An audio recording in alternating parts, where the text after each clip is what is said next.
నమస్తే welcome to our channel. అమ్మ పెట్టదు అడుక్కోనివ్వదు అనేటువంటి సామెతకు కరెక్ట్ గా సరిపోతారు మన జగన్మోహన్ రెడ్డి గారు.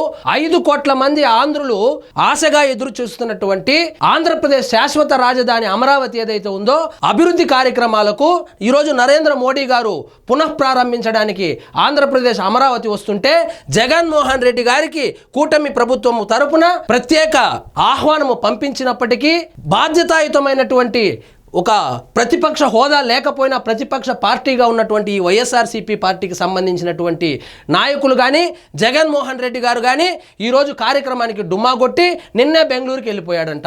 ఇంతలో మాత్రానికి ఈయనకి ఎందుకు ప్రతిపక్ష హోదా ఇచ్చినా కూడా వచ్చేవాడు కాదనుకోండి. ప్రతిపక్ష హోదా అనేది ఇలాంటి చిల్లర కార్యక్రమాలు చేస్తావు కాబట్టే జగన్మోహన్ రెడ్డి గారికి ఆంధ్రప్రదేశ్ ప్రజలు ప్రతిపక్ష హోదా అయితే కూడా ఇవ్వకుండా ఆంధ్ర బహిష్కరణ లాగా కర్ణాటకకి వెళ్ళి తలదాచుకునే పరిస్థితి అయితే తీసుకొచ్చారు. ఇక చూడండి, ప్రధాని వస్తుంటే జగన్ జంపు. ఒక రోజు ముందే బెంగళూరుకు చెక్కేసిన మాజీ సీఎం. అమరావతి పనుల శ్రీకారానికి ప్రత్యేకంగా ఆహ్వానించిన ప్రభుత్వం. ఆహ్వానించకపోయింటే రచ్చ చేసేవాడు. ఇప్పుడు ఒక ప్రోటోకాల్ ప్రకారము అమరావతి పనుల శ్రీకారానికి ప్రత్యేకంగా ప్రభుత్వం ఆహ్వానిస్తే ఒక రోజు ముందే బెంగళూరుకి అయితే చెక్కేశాడంట. రాజధాని పనుల పురోగతిని ఓర్వలేకనే డుమ్మా.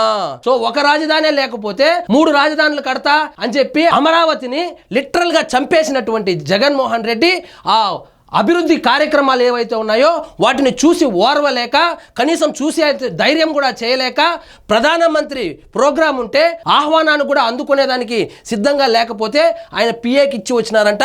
కానీ ఈయన ఒకరోజు ముందే ఈయన దగ్గరుండి ప్రధానమంత్రిని ఆహ్వానించాల్సింది పోయి ప్రతిపక్ష హోదా లేకపోయినప్పటికి కూడా ఒక ప్రధాన ప్రతిపక్ష పార్టీ కాబట్టి కనీసం ఇప్పుడైనా అటెండ్ అయ్యి ఉంటే అమరావతి రైతులు కనీసం క్షమించే వాళ్ళు. అది కూడా లేకుండా 1621 రోజులు నిరాహార దీక్ష చేసి వాళ్ళు అమరావతి పనులనైతే పునః ప్రారంభించుకుంటూ ఉన్నారు. కానీ దాన్ని ఓర్వలేక జగన్మోహన్ రెడ్డి ఒక రోజు ముందే బెంగళూరుకి వెళ్ళిపోయాడంట. 3 ముక్కలాటతో తాను విధ్వంసం చేసిన నవ్యాంధ్ర రాజధాని అమరావతి ఇప్పుడు పునర్నిర్మాణం దిశగా పరుగులు పెట్టడం చూసి మాజీ సీఎం జగన్మోహన్ రెడ్డి ఓర్వలేకపోతున్నారు. సో అక్కడెక్కడైనా సభలో అటెండ్ అయితే ఆ సభలో ప్రధానమంత్రి గారు ముఖ్యమంత్రి గారిని పొగడమో లేదా పవన్ కళ్యాణ్ గారిని పొగడమో లేదా అమరావతి రైతులను ఎక్కడ పొగుడుతాడో అని చెప్పి అది చూసి ఓర్వలేక ఒకరోజు ముందే అయితే బెంగళూరు వెళ్ళిపోయాడు. పునర్నిర్మాణ పనులు ప్రారంభించేందుకు స్వయంగా ప్రధాని మోదీ వస్తుంటే ఆయన సభకు హాజరు కాకుండా బెంగళూరు యలహంక ప్యాలెస్కు వెళ్ళిపోయారు.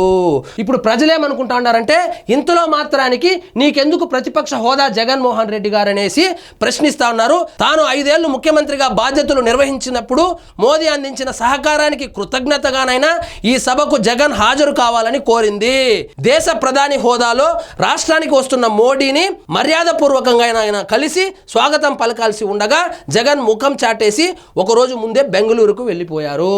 సో ఈయన 3 ముక్కలాట చేసి రాష్ట్రాన్ని కుక్కలు చింపినటువంటి ఇస్తరి చేసినటువంటి జగన్మోహన్ రెడ్డి గారు ఇప్పుడు అంగరంగ వైభవంగా ఆంధ్రప్రదేశ్ శాశ్వత రాజధాని అమరావతి పనులు పునఃప్రారంభం అవుతున్న నేపథ్యంలో అది చూసి ఓర్వలేక ఒక రోజు ముందే బెంగళూరుకి అయితే వెళ్ళిపోయాడంట.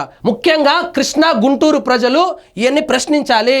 ఈయన ప్రశ్నించినాను, ఈయన హామీ ఇచ్చినాను, మాట మీద ఉండే మనిషి కాదు కాబట్టి ఏ సమయానికి ఆ మాట చెప్పైతే తప్పించుకునే ప్రయత్నం కూడా చేస్తాడు. కాబట్టి ముఖ్యంగా కృష్ణా గుంటూరు ప్రజలు ఈయన యొక్క ఊసరవెల్లి రాజకీయాలను గమనించాలి.